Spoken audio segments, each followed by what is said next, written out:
Muslimin di Madinah di masa Rasulullah SAW itu bukannya hanya puluhan lagi, tetapi sudah mencapai ratusan. Nah, tentu saja perkampungan di Madinah itu pun juga banyak. Jadi tidak setiap orang kaum muslimin sahabat Nabi itu mengenal satu dengan yang lain, kemungkinan tidak seperti itu.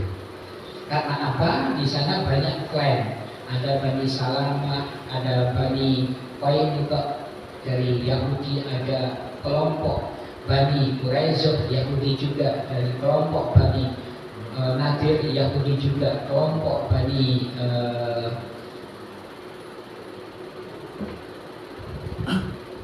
Najjar, masih banyak lagi klan-klan yang hidup di masa Rasulullah SAW. Kalau boleh saya berikan gambaran, Kampung Keramat ini pun juga dulunya hanya 3 atau 2 orang. Misalnya, saya pernah dengar ada Waktiu yang sekarang namanya diabadikan sebagai tempat waduk atau bendungan. Itu adalah termasuk orang tua yang menurunkan banyak keturunan di Kampung Keramat ini. Ada lagi Wak Bantong misalnya, ada lagi wak-wak yang lain, yang itu adalah merupakan cikal bakal berkembangnya penduduk Kampung Keramat ini di luar pendatang, ya, artinya penduduk pribumi. Nah, itu di Madinah pun juga sama seperti itu, Pak.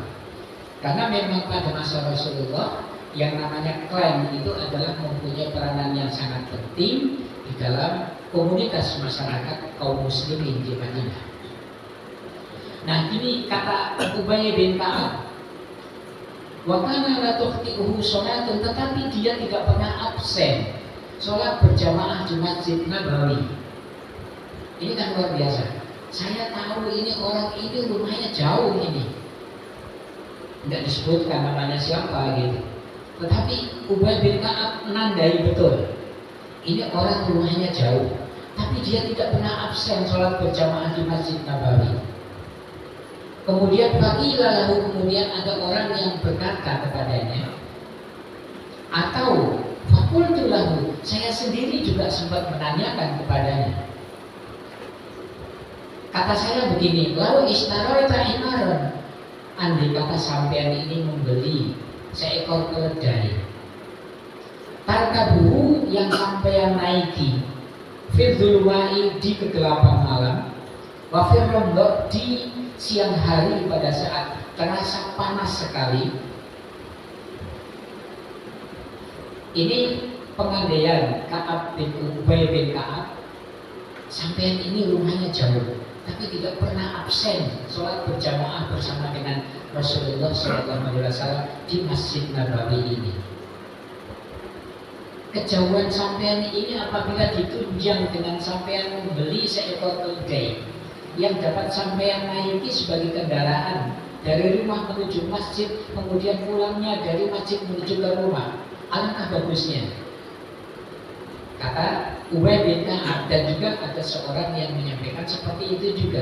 Kemudian apa jawab orang itu? Faqala ma yasurruni inna manzili ila jambil masjid. Saya tidak merasa susah, saya tidak merasa kesusahan meskipun rumah saya jauh dari masjid, dan saya pun juga tidak merasa senang apabila rumah saya ini dekat dengan masjid. Jawabannya enteng saja, karena apa? Semangat yang tinggi di dalam melaksanakan sholat berjamaah bersama dengan Rasulullah SAW, berkaitan dengan hadis yang kedua kemarin yang kita bahas. Ini uridu an yuktabali mamsyaya ilal masjid.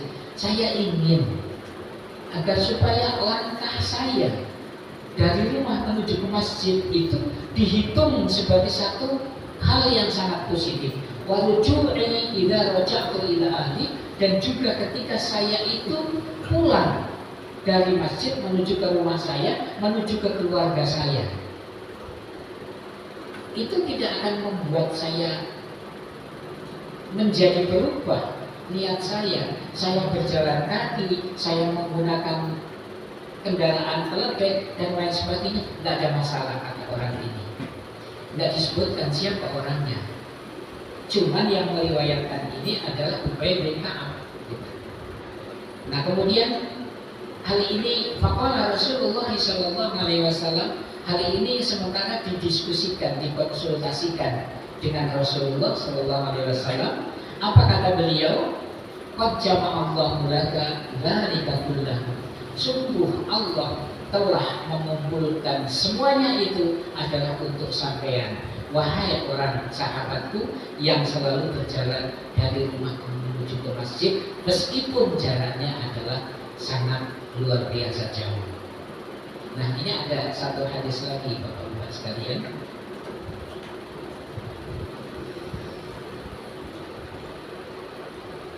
Dari Abu Dzar Jundab bin Junadah. Nanti sedikit saya ingin menceritakan siapa Abu Dzar. Namanya adalah Abu Dzar Al-Ghifari.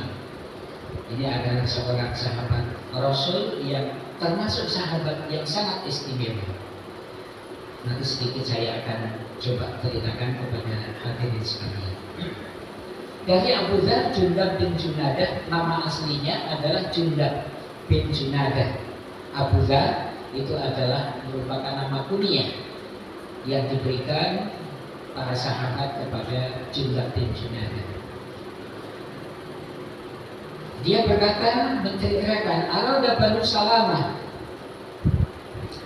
Bani Salamah ingin ayam takilu kurbal masjid, ingin berpindah berdekatan dengan masjid. Fabala wadzalika Rasulullah SAW. Kemudian hal itu disampaikan atau informasi itu sampailah kepada Rasulullah SAW. Kemudian Rasulullah juga berkata, innahu qad balagani annakum turiduna an tantaqilu qurbal masjid. Wahai Bani Salamah, saya dengar sampean pada ini ingin pindah rumah mendekati masjid. Kata Nabi seperti itu, bertanya kepada Bani Salamah berkaitan dengan sebuah info ataupun informasi bahwa Bani Salamah ini akan berpindah rumahnya menuju ataupun berdekatan dengan masjid. Bani Salamah ini adalah sebuah klan keturunan Salamah, tetapi rumahnya agak jauh dari Masjid Nabawi, yang mungkin berkisar antara setengah sampai 1 kilo gitu. Tapi karena semangat mereka di dalam melaksanakan sholat berjamaah bersama-sama dengan Rasulullah, maka mereka ingin, ya tidak semua, beberapa orang tokoh-tokohnya ingin pindah saja mendekati ke masjid. Ya tentu saja pada saat itu mungkin ya lahan itu masih begitu murah di Yasrib atau di Madinah, sehingga mereka ingin mempunyai rumah tinggal yang berdekatan dengan masjid sebagaimana rumah tinggal para sahabat yang lain. Kemudian Rasulullah menyampaikan, wahai Bani Salamah, apakah benar sampean ini akan pindah dekat dengan masjid? Maka mereka menjawab, benar wahai Rasulullah. Qad aradna dzalika, kami ingin untuk pindah mendekati dengan masjid. Faqala, kemudian Rasulullah bersabda, Bani Salamah, diarukum tuqtad wa atharukum, diarukum tuqtad wa atharukum. Kata Nabi, rumahmu itu, jarak antara rumahmu dengan masjid itu akan dicatat oleh Allah sebagai sebuah langkah-langkah yang sangat mulia. Jadi langkah-langkah satu orang dari rumah menuju ke masjid itu berapa langkah, berapa ratus atau mungkin berapa ribu langkah, itu dicatat oleh Allah Subhanahu wa Ta'ala sebagai sebuah amalan ibadah juga. Tidak hanya sholat berjamaahnya saja yang dicatat oleh Allah dengan derajat 27 kali lipat daripada sholat sendirian di rumah ataupun di tempat beribadah, tapi dia dicatat 27 kali lipat dari sholat sendirian itu. Kemudian ditambah lagi dengan langkah seseorang menuju ke tempat ibadah, ke masjid, itu juga merupakan satu hal yang mendapatkan perhitungan yang begitu mulia di sisi Allah Subhanahu wa Ta'ala. Kalau di zaman sekarang mungkin ya kalau agak jauh, misalnya dulu Pak Soleh itu termasuk jamaah yang rajin menuju ke Masjid Nurul Islam. Saya tidak tahu karena tidak nandain, paginya beliau berjalan ke masjid menggunakan motor atau menggunakan jalan kaki, Pak. Nah, saya tidak tahu, itu rahasia beliau itu. Yang jelas pada saat itu semangat yang beliau lakukan itu adalah satu hal yang sangat positif, yang itu dicatat oleh Allah sebagai langkah yang mulia, yang berpahala luar biasa. Nah, ini ada seorang sahabat pakai aja motor. Kalau zaman sekarang, enggak, saya pengen jalan kaki aja, biar pahalanya lebih besar. Memang betul itu, ketika kita itu melaksanakannya dengan penuh keikhlasan, mengharapkan ridho serta pahala dari Allah Subhanahu wa Ta'ala. Nah, berkaitan dengan masalah masjid, Pak, ketika 2017 ya, saya diberi kesempatan oleh Allah untuk ziarah di tanah suci. Di sana itu nggak ada musola, Pak. Di dekat Masjid Nabawi ada juga masjid, misalnya Masjid Abu Bakar, misalnya lagi Masjid Utsman. Dekat sekali dengan Masjid Nabawi itu Masjid Abu Bakar. Tapi sebenarnya itu awal mulanya adalah sebuah rumah kediaman Abu Bakar. Tetapi akhirnya sekarang ini dijadikan sebagai masjid, tapi tidak pernah dipakai untuk sholat berjamaah. Karena seluruh penduduk Madinah, khususnya baik itu di masa musim haji ataupun di luar musim haji, mereka sholatnya semuanya di Masjid Nabawi, Pak. Kemudian saya ketika di Makkah, kebetulan jarak antara pemondokan saya dengan Masjidil Haram itu kurang lebih sekitar 6-7 km. Maka ya di situ alhamdulillah di terik matahari selama 24 jam itu ada namanya bis sholawat, yaitu bis yang mengangkut jamaah haji untuk mengadakan perjalanan dari rumah pemondokan menuju ke Masjidil Haram. Itu aja di sana. Kalau di Madinah tidak ada, karena rata-rata para jamaah haji di seluruh dunia itu rata-rata pemondokannya adalah berdekatan dengan Masjid Nabawi. Tapi kalau di Makkah beda, Pak. Di Makkah itu pemondokan itu yang dekat dengan Masjidil Haram itu bagi jemaah haji khusus. Ya mungkin kalau sekarang sekitar 150 juta mungkin ya, itu hotelnya dekat sekali dengan Masjidil Haram. Itu kalau di Makkah. Tapi kalau yang reguler itu bisa 6 km, 7 km. Bahkan saya sendiri kalau dengan Mina, Jamarat itu sangat dekat, Pak. Jadi hanya beberapa ratus meter, mungkin sekitar 1 ataupun ya setengah sampai 1 kilometer dari pemondokan yang saya tempati menuju ke Jamarat. Melempar jumrah itu juga, Pak. Tapi kalau dari Masjidil Haram lumayan jauh, Pak, bisa 7 kilometeran.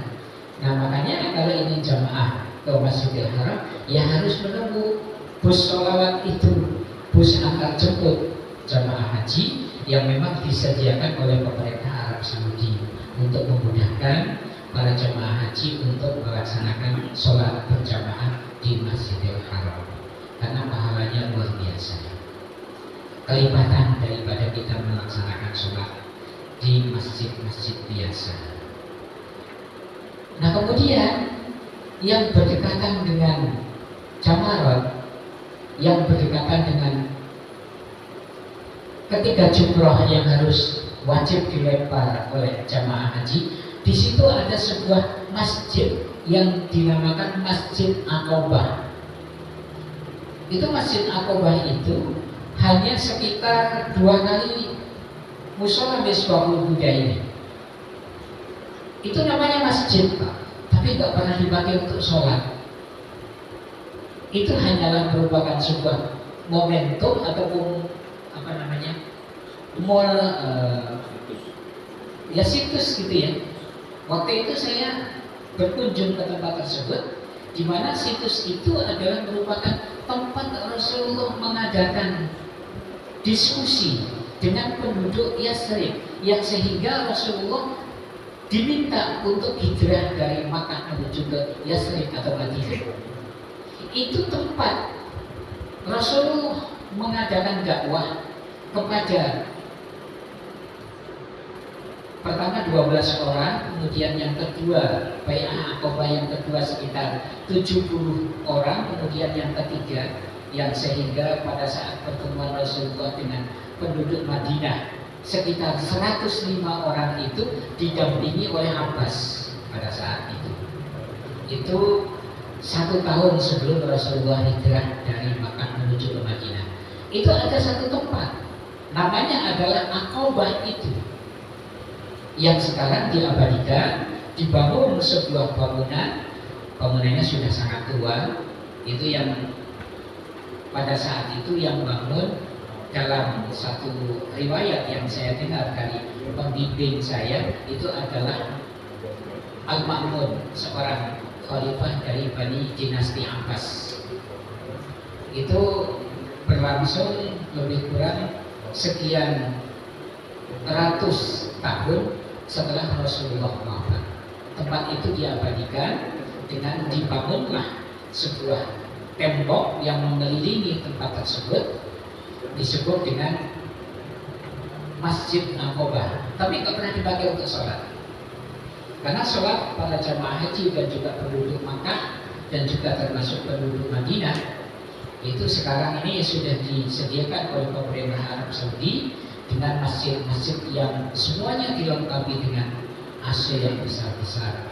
Karena memang ya kita tahu cuaca ataupun udara di Arab Saudi adalah sangat ekstrim ataupun luar biasa panasnya.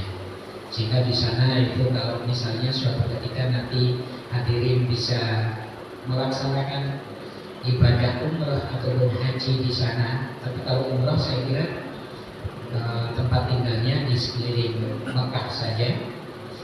Tapi kalau melaksanakan ibadah haji, kalau haji reguler itu bisa jauh. Kemudian di sana sudah dibangun ada masjid Bibas, ya.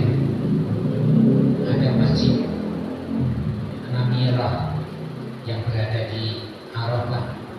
Kemudian ada masjid Amirah yang kebetulan pada saat itu saya berdekatan dengan masjid tersebut.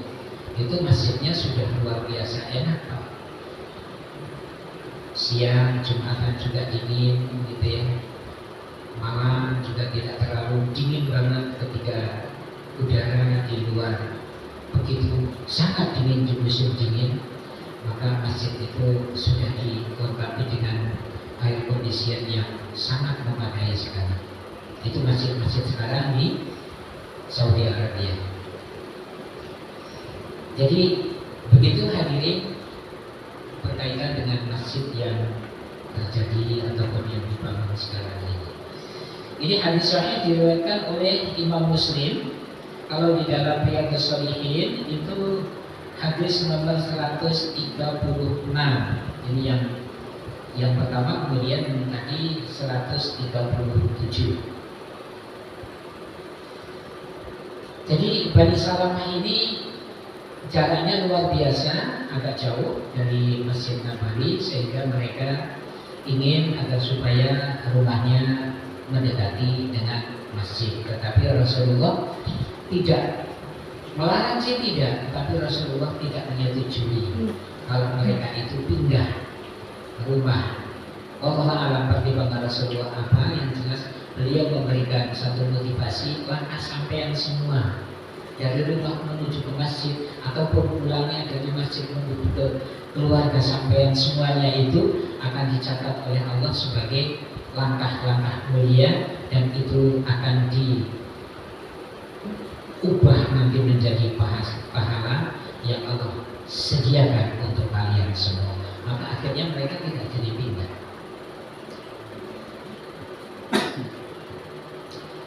Itu dua hadis yang bisa kita tambahkan sedikit lagi, Bapak sekalian.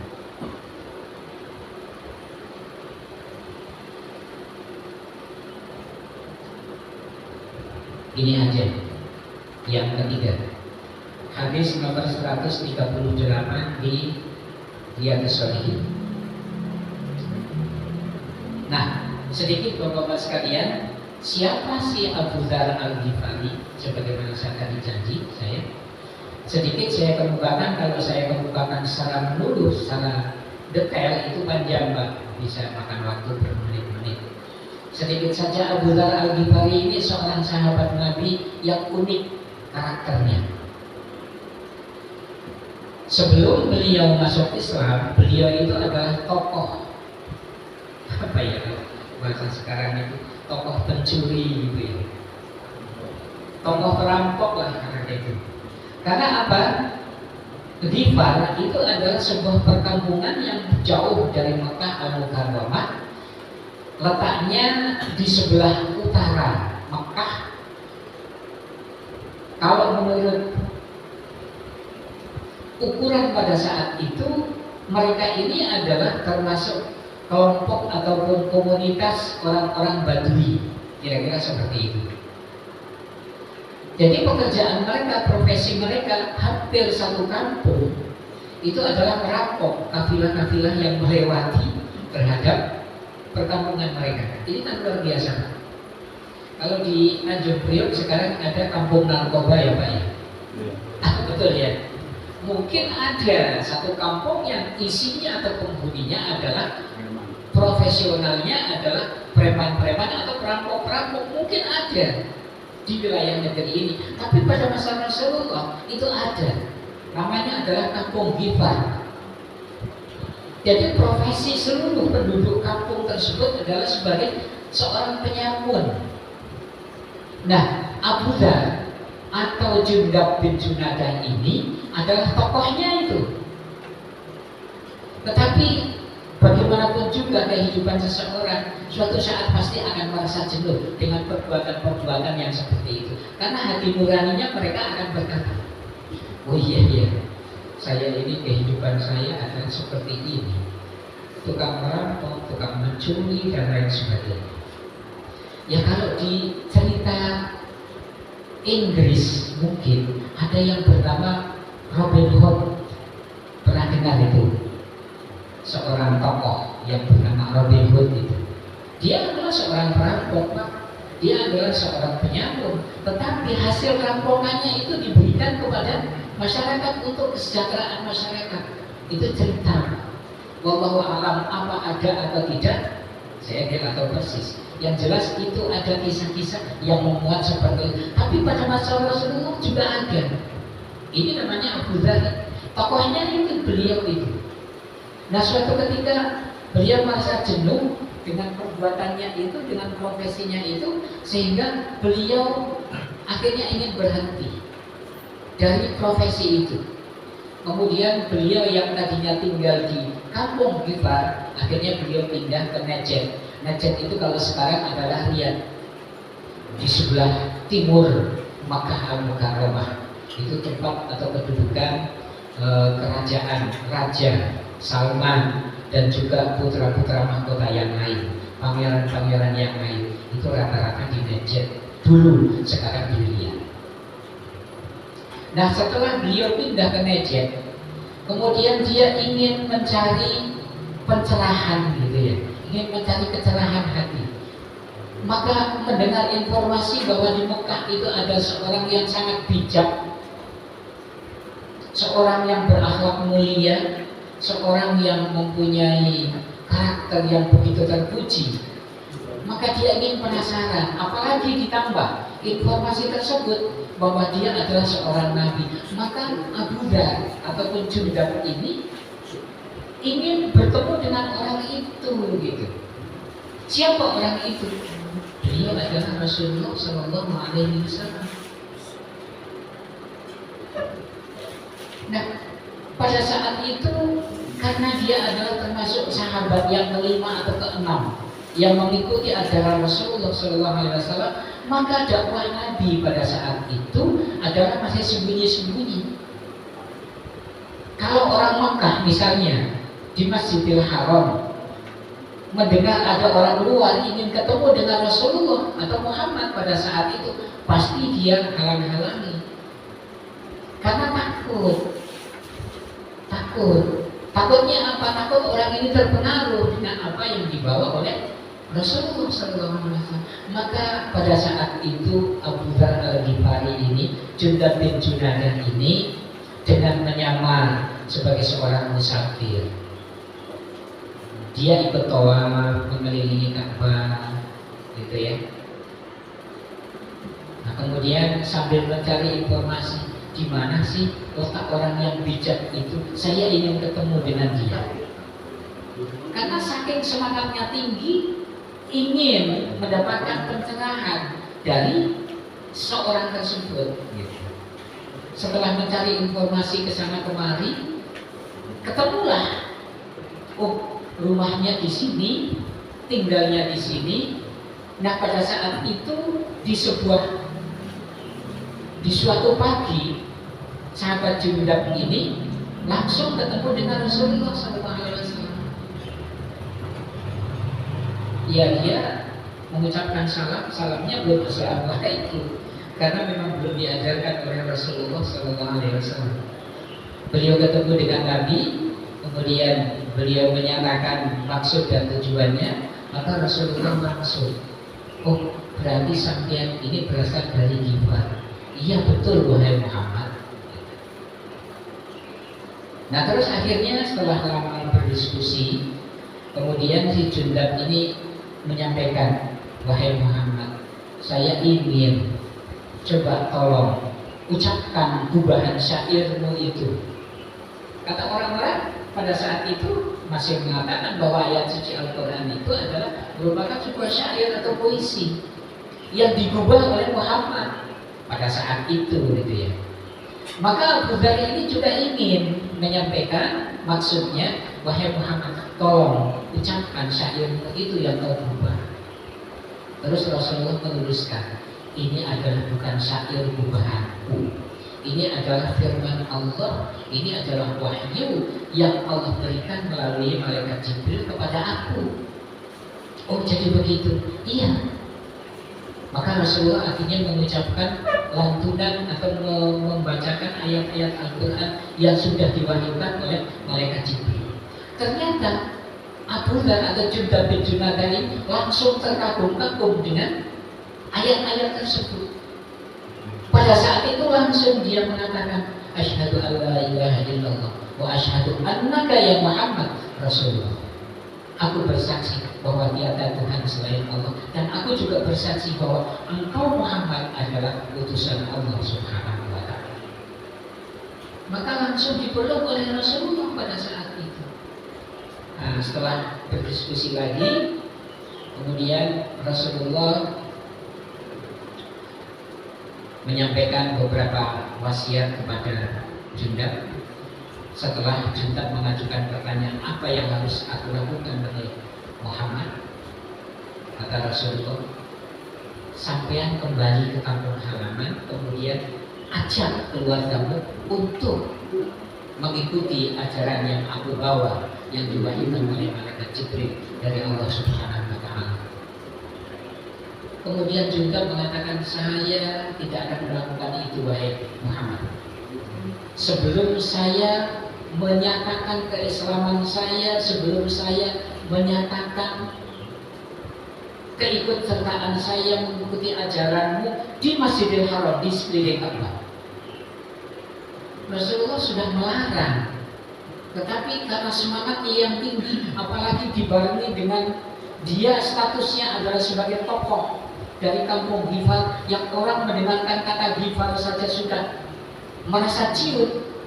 Pada saat itu langsung dia pergi ke pinggir Ka'bah, kemudian menyatakan, asyhadu an la ilaha illallah wa asyhadu anna Muhammadan abduhu wa rasuluh. Langsung itu masyarakat Quraisy langsung mukuli dia. Ya apalah daya seorang laki-laki, meskipun dia adalah menyatakan diri sebagai tokoh ataupun raja penyamun dari Ghifar, ya orang yang tidak akan melihat hal itu. Yang dia lihat apa? dia mengatakan seperti itu, mengatakan sebagai pengikut Muhammad, maka orang yang berada di sekeliling Ka'bah langsung memukuli dia, hampir dia pingsan. Pada saat itu Abbas, paman Rasulullah SAW, segera muncul, kemudian dibebaskanlah Jundab bin Junadah ini. Kemudian Abbas mengatakan kepada orang-orang yang memukuli terhadap Jundab, bilang begini, sampean semuanya tahu Mbak, ini adalah tokoh dari Ghifar. Kita setiap saat hampir kita mengadakan perjalanan dari sini menuju ke Syria, selalu melewati perkampungan Ghifar. Bagaimana kalau tahu nanti tokohnya dibunuh di sekeliling Ka'bah ini, di Haramain ini? Pasti mereka akan menuntut bela, kemudian nanti akan mengadakan pertempuran di wilayah Makkah Al-Mukarramah ini. Nah, bubar semuanya. Kemudian akhirnya setelah diobati ya luka-lukanya oleh Abbas, kemudian dihadapkan lagi kepada Rasulullah. Nah, betul kan apa yang aku katakan oleh Jundab, sampean itu mestinya jangan langsung seperti itu. Keberanian sampean itu adalah berlebihan. Jangan melawan orang Mekah, kata Rasulullah. Langsung saja pulang, ajak beriman, ajak memeluk agama Islam, ajak keluargamu dan masyarakatmu untuk mengikuti ajaran yang aku bawa ini. Ini Jundab bin Junadah, seorang sahabat Nabi yang begitu istimewa, yang keberaniannya luar biasa, tetapi berakibat fatal untuk dirinya karena situasi dan kondisinya belum memungkinkan. Nah, dia terhitung sebagai sahabat yang ke-6 atau yang ke-5 yang mengikuti ajaran Rasulullah SAW. Berarti pengikut Nabi pada saat itu masih sangat sedikit Pak di Mekah. Baru bisa dihitung dengan jari. Sedangkan dia adalah sahabat yang ke-5 atau yang ke-6 mengikuti ajaran Rasulullah SAW. Umar bin Khattab sendiri belum masuk Islam pada saat itu. Paling Abu Bakar, Utsman, Ali, kemudian Al-Arqam, kemudian sahabat-sahabat yang lain, misalnya Zubair bin Awam. Baru yang ke-5 atau yang ke-6 adalah Jundab bin Junadah ini yang bukan penduduk Makkah, tetapi dia adalah penduduk kampung Ghifar. Jadi segitu sekarang tentang Abu Dzar Al-Ghifari. Sampai di mana tadi? Baik, itu saja Pak ya, sekelumit tentang riwayat seorang sahabat. Kita masih baru masuk ke hadis yang ke-138 insya Allah pada hari Ahad yang akan datang. Mudah-mudahan Allah senantiasa memberikan semangat kepada kita. Semoga Allah senantiasa memberikan bimbingan dan juga ridho kepada kita sehingga kita di dalam melaksanakan ibadah penuh dengan niatan yang baik, penuh harapan mendapatkan pahala dari Allah Subhanahu wa Ta'ala. Mari kita tutup dengan doa. Mudah-mudahan apa yang kita bahas pada pagi hari ini minimal mendapatkan sebagai tambahan wawasan kita dan sekaligus kita dapat melaksanakan dalam aplikasi dan kehidupan kita sehari-hari. Ala hadirin yang kemudian yang sholihah al-fatihah. Alhamdulillahi minasyaitonir rajim. Bismillahirrahmanirrahim. Alhamdulillahi rabbil alamin arrahmanir rahim maliki yaumiddin. Iyyaka na'budu wa iyyaka nasta'in ihdinas siratal mustaqim siratal ladzina an'amta 'alaihim ghairil maghdubi 'alaihim waladdallin. Amin. Allahumma shalli wa sallim ala sayyidina Muhammad wa ala ali sayyidina Muhammad sayyidil awwalin wal akhirin wa sallim radhiyallahu tabaraka wa ta'ala an kulli sahabati Rasulillah ajma'in. Walhamdulillahi rabbil alamin. Hamdan yuwafi ni'amahu wa yukafi mazidah. Ya Rabbana lakal hamdu wa lakal syukru wa lakal mulku kama yanbaghi li jalali wajhikal karim wa 'azimi sultanik. Allahumma aslih lana dinana alladhi huwa 'ismatul amrina wa aslih lana dunyana allati fiha ma'ashuna wa aslih lana آخرتنا التي إليها معادنا واجعل الحياة زيادة لنا في كل خير واجعل الموت راحة لنا من كل شر اللهم أعنا على ذكرك وشكرك وحسن عبادتك اللهم تقبل منا إنك أنت السميع العليم وتب علينا إنك أنت التواب الرحيم ربنا آتنا في الدنيا حسنة وفي الآخرة حسنة وقنا عذاب النار صلى الله على سيدنا محمد وعلى آله وصحبه وسلم سبحان ربك رب العزة عما يصفون وسلام على المرسلين والحمد لله رب العالمين. Sekian, Assalamualaikum warahmatullahi wabarakatuh. Kalau ada yang ditanyakan